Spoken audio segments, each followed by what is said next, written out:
Akame ga Kill, the anime that broke every rule and destroyed our hearts. Akame ga Kill, ang anime na walang pinipiling mamatay. May mga anime na pinapanood natin para makita kung paano mananalo ang bida. May mga anime na nagbibigay sa atin ng pag-asa, friendship, power-ups, at isang magandang ending. Pero may isang anime na parang ginawa para sirain lahat ng inaasahan natin. Akame ga Kill. Dito, walang garantisadong ligtas. Walang character na pwedeng sabihin nating, mahalaga siya sa story, kaya siguradong hindi siya mamamatay. At higit sa lahat, walang pangakong magiging masaya ang ending. Sa unang tingin, parang ordinaryong fantasy adventure lang ang kwento. May isang batang mandirigma mula sa probinsya, si Tatsumi, na pumunta sa capital para maghanap ng trabaho at makalikom ng pera para sa kanyang village. Kasama niya dapat ang kanyang dalawang kaibigan. Pero pagdating niya sa capital, unti-unting mawawala ang lahat ng ilusyon niya tungkol sa mundong gusto niyang pasukin. At dito nagsisimula ang tunay na bangungot. Akala ni Tatsumi, ang capital ang lugar kung saan makakamit niya ang kanyang pangarap. Pero mabilis niyang matututunan na ang magandang gusali ay maaaring magtago ng napakapangit na sikreto. Nakilala niya ang isang mayamang pamilya na mukhang mabait. Tinanggap siya, pinakain, pinatuloy, at sa unang pagkakataon, naramdaman ni Tatsumi na baka hindi pala masama ang kapital. Pero habang tumatagal, lumalabas ang katotohanan. Ang mga taong tinuturing niyang mabait ay mga taong nangunguha, nagpapahirap, at pumapatay ng mga inosenteng tao. At ang pinakamasakit, kasama sa mga biktima ang dalawang kaibigan ni Tatsumi. Doon niya nakita mismo kung gaano kalupit ang mundong pinasok niya. Hindi na ito simpleng paghahanap ng trabaho. Hindi na ito tungkol sa pera. At hindi na rin ito tungkol sa kanyang personal na pangarap. Ito ay tungkol sa pagbabago ng isang bulok na sistema. At dito niya unang makikilala ang Night Raid. Ang Night Raid ay grupo ng mga assassin na pumapatay sa mga taong konektado sa corrupt na pamahalaan.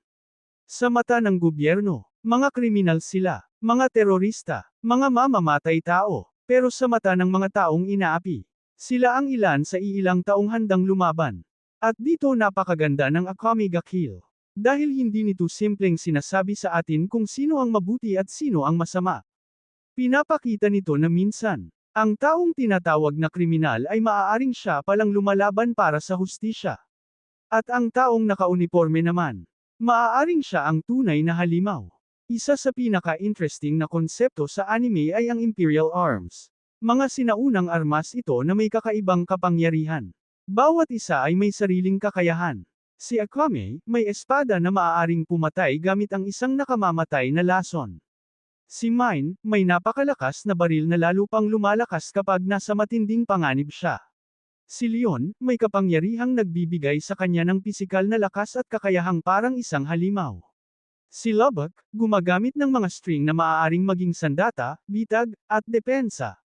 At si Shield, may napakalaking gunting. Pero ang pinakamahalagang punto dito ay hindi kung gaano kalakas ang mga armas.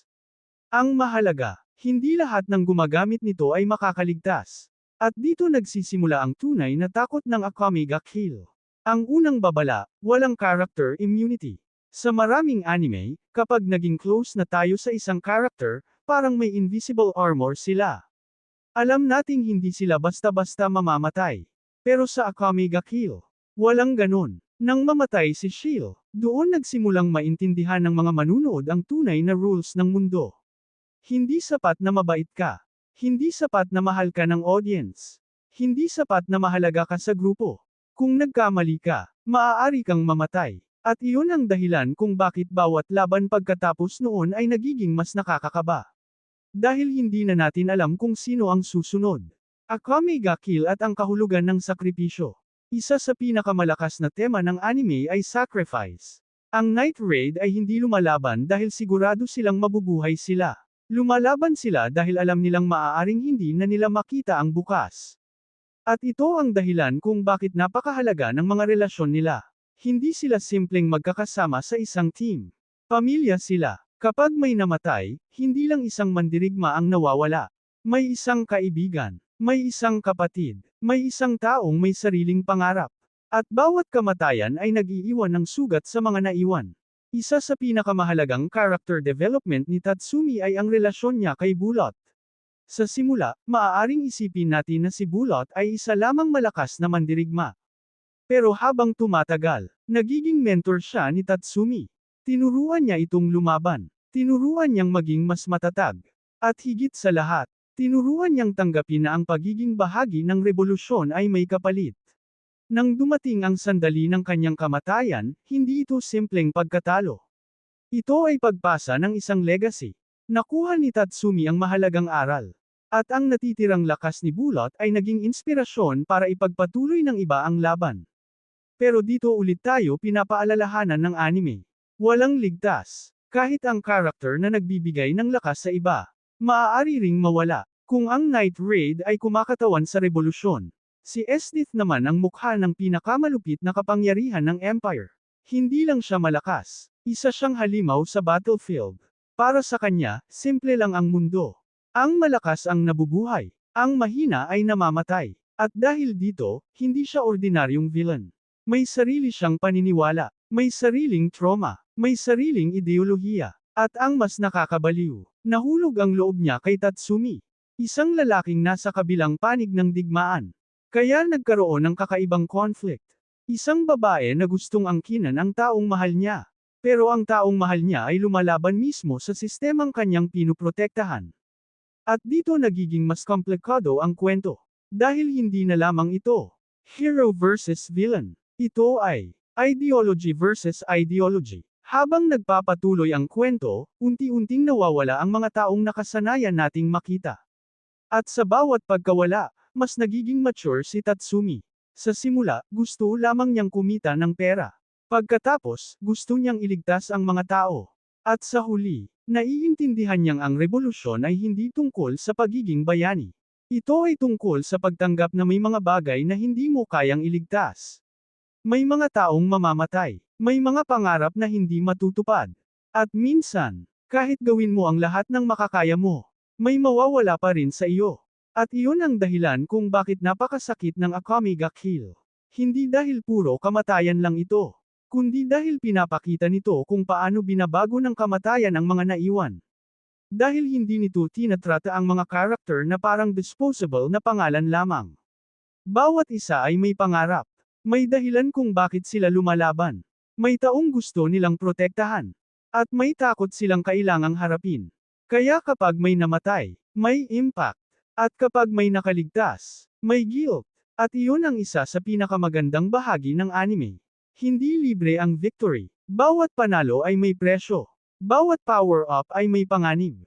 At bawat hakbang patungo sa pagbabago ay maaaring maging huling hakbang ng isang tao. Kung tutuusin, ang Akame ga Kill ay hindi lang anime tungkol sa assassin.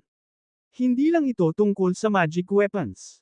Hindi lang ito tungkol sa empire. At hindi rin ito simpleng kwento ng isang batang gustong maging malakas.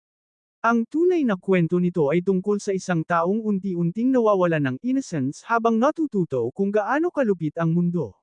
Si Tatsumi ay pumasok sa kapital na may simpleng pangarap. Pero umalis siya sa dating bersyon ng sarili niya. At iyon ang pinakaimportanteng pagbabago. Dahil minsan, ang tunay na laban ay hindi tungkol sa kung sino ang pinakamalakas. Ang tunay na laban ay kung kaya mo bang manatiling tao. Kahit ang mundo sa paligid mo ay unti-unting nagiging impyerno. At iyon ang dahilan kung bakit hanggang ngayon, maraming anime fans ang hindi nakakalimot sa Akame ga Kill. Dahil hindi ka nito tinatanong, sino ang mananalo? Ang tanong nito ay, sino ang matitirang buhay pagkatapos ng lahat? At marahil iyon ang pinakamalupit na tanong ng anime. Kung nagustuhan mo ang review na ito, huwag mong kalimutang i-like ang video, i-share sa mga anime fan na kayang tiisin ang isang anime na walang awa sa puso natin, at mag-subscribe para sa mas marami pang ganitong malalim at cinematic na anime review. Pero bago tayo magtapos, kung ikaw ang nasa mundo ng Akame ga Kill, sasali ka ba sa Night Raid para baguhin ang isang corrupt na mundo kahit alam mong maaaring kamatayan ang kapalit? E-comment mo ang sagot mo. Ako si Anime Chismis, at magkikita-kita tayo sa susunod na anime story. Hanggang sa muli, at tandaan, sa mundong walang garantisadong bukas, minsan, ang pinakamahirap na laban ay ang manatiling tao. Paalam!